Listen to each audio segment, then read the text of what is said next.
अस्सलाम वालेकुम, मेरा नाम है शहबन नईम और आज मैं आपको एक बहुत ही इंटरेस्टिंग स्टोरी सुनाने वाला हूँ। एक बाप और एक बेटा एक झोंपड़ी में रहते होते हैं।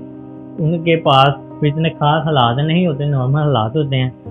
तो बाप अपने बेटे को कहता है कि बेटा, गंदम और चावल ख़त्म होने वाले, लिहाजा तुम शहर जाओ और गंदम और चावल लेकर आओ। बेटा कहता है अच्छा मैं जाता हूँ। बेटा रेडी होता है, शहर के लिए रवाना हो जाता है। जब बेटा शहर के लिए जा रहा होता है तो रास्ते में जिस पुल से उसने गुजरना होता है वो पुल खराब होने की वजह से टूट जाता है। तो वो वापस आ जाता है और अपने बाप को बता देता है कि पुल खराब है, लिहाजा मैं नहीं जा सकता। तो बाप कहता है कि दूसरे रास्ते से चल जाओ। तो बेटा कहता है नहीं, वो रास्ता बहुत लंबा है, लिहाजा कुछ दिनों की बात है, ठीक हो जाएगा। कुछ दिनों बाद बाप फिर जब देखता है कि अब चावल और गंदम मजीद कम हो गए तो बेटे को कहता है, बेटा जाता देखता है कि पुल मुरम्मत हो रहा होता है, अभी उसकी मुरम्मत मुकम्मल नहीं हुई होती। वापिस आ जाता है और बाप को कहता है कि अभी पुल मुरम्मत हो रहा है, कुछ दिनों में ये हो जाएगा, मैं लोगों से पूछ के आया, खैर कुछ दिनों में हो जाएगा, फिर ये खुल जाएगा रास्ता। खैर बाप फिर चुप कर जाता है। कुछ दिनों बाद जब बाप देखता है कि अब गंदम और चावल खत्म हो गए हैं, बेटे को फिर कहता है, बेटा फौरन उठ कर जाता है। जब जाता है तो क्या देखता है कि पुल है ही नहीं, वहाँ पे जो पुल बन रहा था वो है ही नहीं। वो जब पूछता है वापिस आ जाता है। वापिस आकर बाप को बताता है कि वो पुल तो बन गया था लेकिन पानी का सैलाब आया, जिसकी वजह से वो पुल दोबारा से फिर टूट गया। अब बाप और बेटे के पास खाने के लिए कुछ भी नहीं था। अब बाप बेटे को बिठाता है और कहता है कि देखो बेटा, पहले दिन जब तुम गए थे पुल खराब था, तुम्हारे पास एक ऑप्शन थी, यहाँ तो तुम वहाँ घर पे बैठ जाते, यहाँ तुम मुश्किल रास्ते का इंतखाब करते और गंदम और चावल ले आते और आज हमें भूखा ना बैठना पड़ता।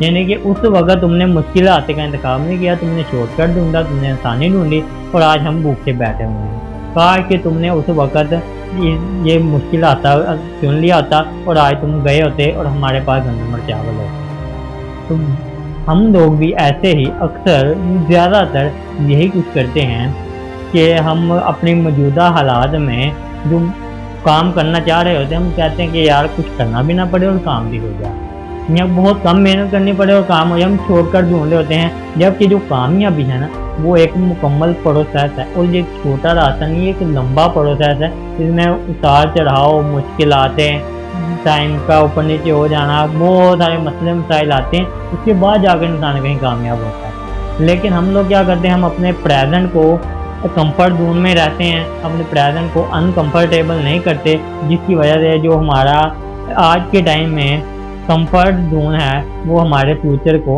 अनकंफर्टेबल बना देता है।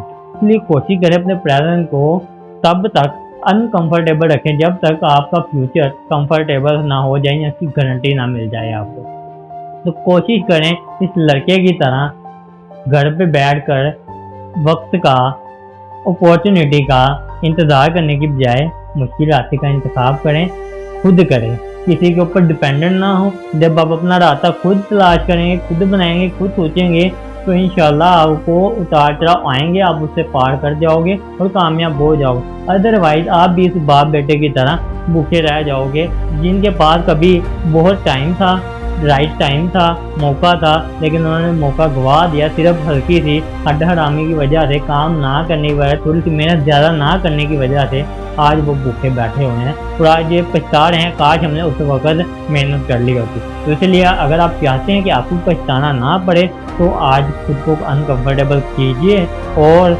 जो भी काम करना ज़रूरी है, लर्निंग ज़रूरी है, प्रैक्टिकल करना ज़रूरी है, एग्जीक्यूशन ज़रूरी है, तो करें और कामयाब हो जाएं। अदरवाइज़ आप भी पछताने के अलावा आपके पास भी कुछ भी नहीं रहेगा।